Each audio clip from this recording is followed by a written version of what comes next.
So this game was a lot of goals against. The team I'm playing against is a team that you saw me play for in the summer with the Warrior gear and the summer games, called the Blackhawks. They were missing a ton of players, so they called out a bunch of players that happened to play in the good league I playing with the Blades and before the Tigers.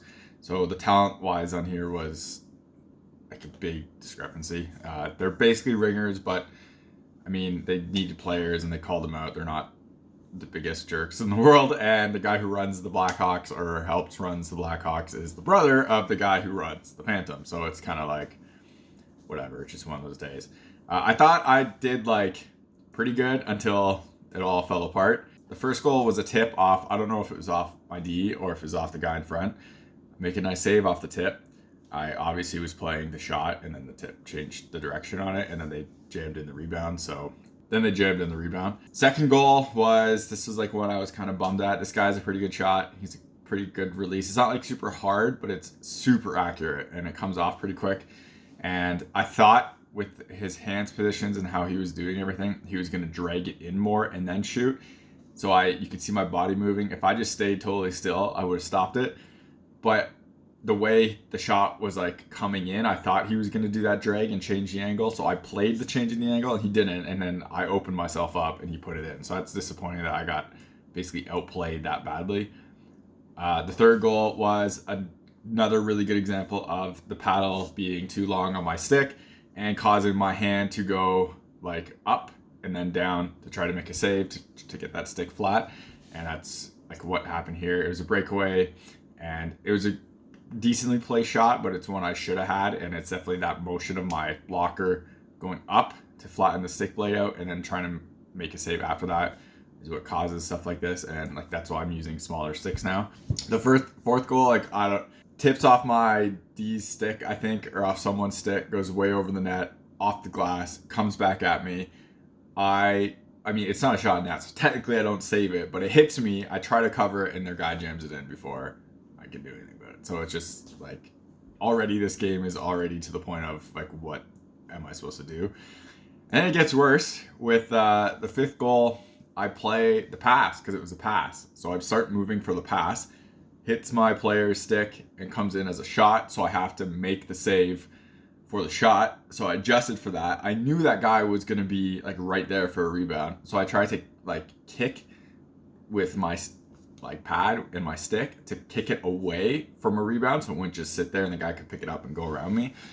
And I did that and it went right off his skate and goes in the net. So it's kind of the next one 2-on-1 or 2-on-0, I think, at that point. And so like I try to stop it, I don't stop it. So the seventh is one where it's actually kind of hard to see what happened here because I'm in the way and the post is in the way. So this was actually a pass back slide or cross ice, and it hits my D stick, hits my toe. Like I stopped it with my toe, and then they jammed in the rebound, but you can't really see where the puck is because the post and my pad are in the way the whole time. Eighth goal, I mean, I have to challenge a guy who can shoot, and I can't just leave him like at the back of my net. So I challenge him a bit, and he puts it across ice to a guy wide open. Yeah, and then the ninth goal is basically a 3-on-0.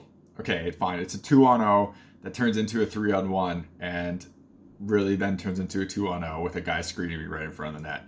It's just one of those games. I wasn't disappointed in really myself in this. It's just one where sometimes the level of players are just so different that you can't really do anything about it, and that was the case here. So it is what it is. So if you're buying hockey equipment and you want to support the channel, check out the links in the description. In the US, check out the links to Pure Hockey. In Canada, check out the links to Hockey Supremacy.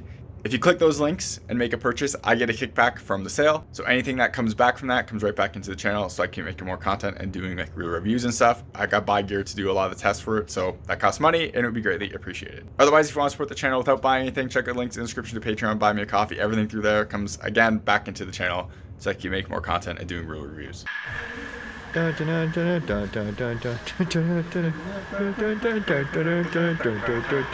ready for this?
You're watching HockeyReviews.ca.